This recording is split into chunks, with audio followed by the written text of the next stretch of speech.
Hey everybody, this is Mike with On Point Preparedness. I've got a couple news stories that I want to share with you very quickly about the false prophet Pope Francis and some of his most recent speeches.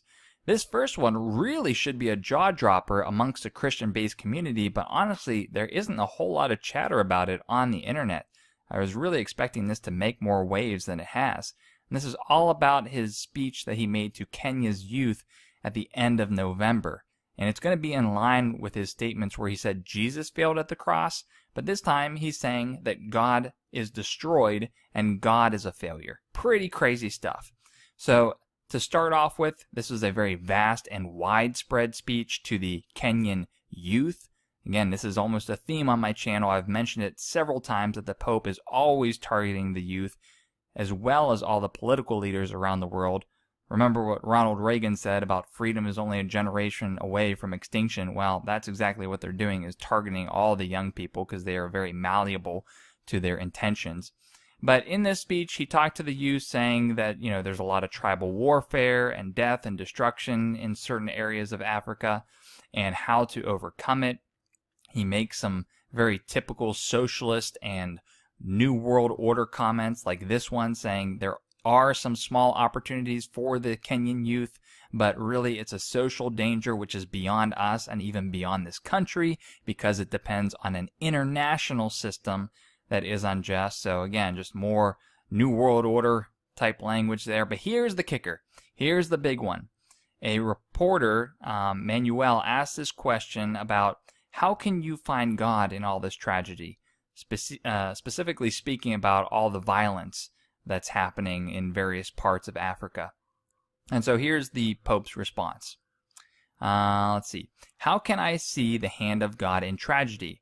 I was going to say there's just one response, but no, there's no response. There is a path. To look at the Son of God. God endured death to save all of us. God became a tragedy.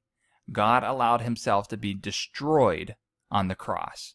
When you don't understand something, when desperation hits you, then look at the cross. That is the great failure of God. That is the destruction of God, and it's a challenge to our faith. Just unbelievable things that he's saying here because, his last statement where he said Jesus failed at the cross, many Catholics, try to defend him saying, well, humanely speaking, not spiritually speaking. In this one, he's really saying that Jesus dying on the cross and God dying on the cross, that is a failure. And later he goes on to say that, well, that failure is okay because it was renewed with the resurrection. So it was a failure that was patched over. But we all know that God is perfection and there is absolutely no failure. So again, more heretical statements. He said Jesus failed at the cross. He said that God is the great failure. And then, as I mentioned in Pope Francis and his rock album, Wake Up, pretty stupid thing if you haven't seen this, did a video on his own rock album.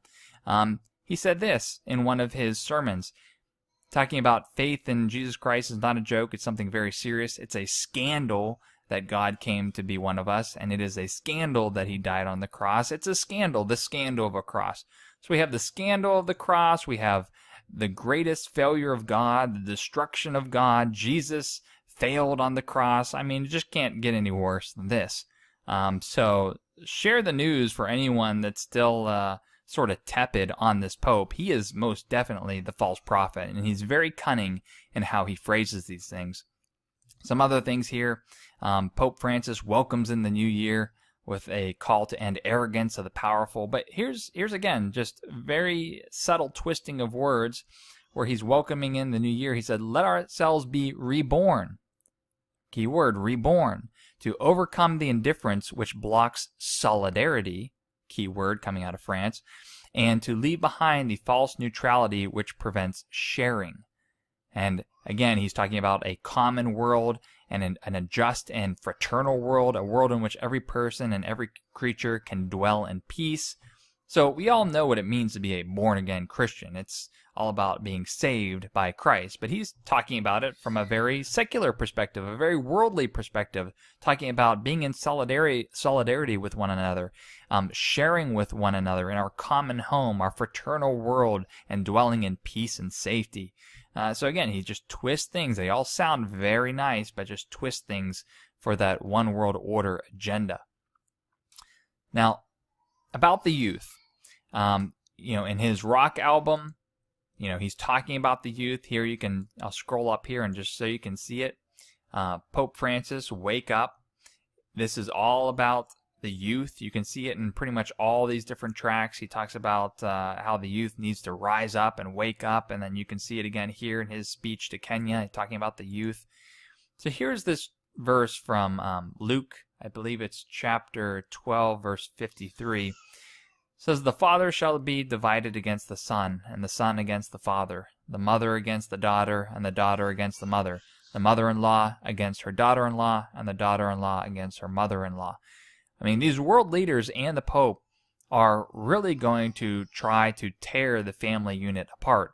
I mean, they're already tearing us apart from all the different divisions that are currently occurring across the world, whether it's country-by-country divisions, whether it's divisions within the country that I speak of regarding race, religion, sexuality, all these things. Everyone is divided.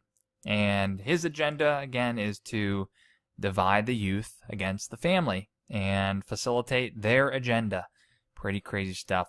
So anyways, I got some real good stuff lined up for you guys in the next couple days. One of them is pretty nuts. Remember this video? Another major convergence with my Revelation timeline, and I talk about Pope Pius XII and just show you the unbelievable satanic symbolism that happened when he was Pope, and very, very interesting things about how he facilitated the Jesuits to basically be a lead power within the Vatican.